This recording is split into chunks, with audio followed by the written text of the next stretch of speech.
But I believe, though, in your current contract, in addition to the raises, workers also have to contribute less to their health care plans. That comes at a time when workers throughout the city, throughout this country, are having to contribute more to their health care plans. Well, you want to know something? The union, my predecessors, not me, my predecessors made an effort at bargaining a contract. The union and the company, the MTA, they jointly agreed to go in front of an arbitrator, and an arbitrator made that ruling. And now that they made that ruling, the MTA doesn't like the ruling, so they've gone to court. We played by the rules. The union did not go on strike, as we did in 2005. And now that we won what the company perceives as a decent deal, they want to backtrack on it. And how's that fair to New York City transit workers? So what type of, I guess, work rules would you be open to changing? Well, I'm not going to identify work rules. All I hear from Jay Walder and women like Nancy Schaffel on the MTA board who wouldn't know a thing about, she wouldn't know our contract if it bit her on the nose, talking about our work rules. My position is let the MTA come to us and identify work rules that they're not happy with. We don't have a lucrative contract. We don't have hidden work rules that generate so much money for Local 100 members. Our members are barely scraping by in many instances. Why are you singling out Nancy Schaffel? Nancy Schaffel has made public comments about how New York City transit workers' benefits and salaries are to blame for the current fiscal crisis. And that is an absurd statement from a rich woman who spends her weekends in East Hampton to go to the MTA board and blame working people who are barely scraping by for this mess. Well, let's talk, though, about some of what workers are getting, because there was a report that came out at the end of May talking about overtime. Something like 25% of MTA workers are out, or I should talk actually about sick time, out 2 or more weeks per year. Why are they out so much? Well, first of all, transit workers work in an incredibly difficult environment. In the winter, we're exposed to extreme temperatures.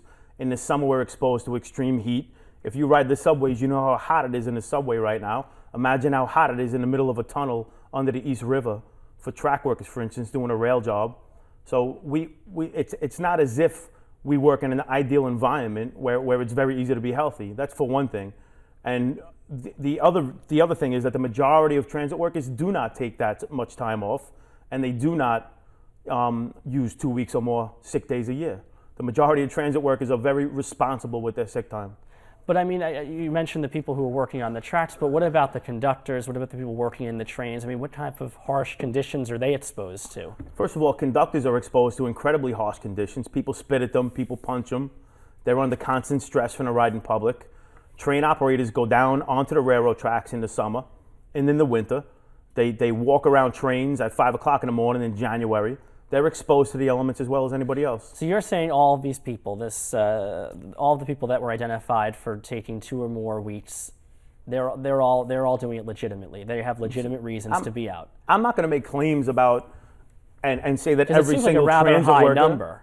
Listen, the fact of the matter is that transit workers work in deplorable conditions that folks in the riding public and the pampered folks on the MTA board but would have isn't this no what clue they signed about. up for? They may have signed up for it, but it doesn't mean that they don't deserve to call off sick. We get 12 days sick a year, and that's not by contract, by the way. That's by New York State law. That's by New York State law. New York City transit workers get 12 sick days a year. But let's talk about other. Do you think that's excessive? But let's talk though about other work rules on the Long Island Railroad, for instance. I know that there are workers who, if they're operating, I guess, a diesel engine and they go to an electric car, they basically get double time. I mean, why is something like this acceptable? I've heard that. The United Transportation Union represents members on the Long Island Railroad. I'm here to talk about Local 100. I don't know what the UTU contract is with the Long Island Railroad, but if we want to talk about excessive, talk about Jay Walder's $350,000 a year salary.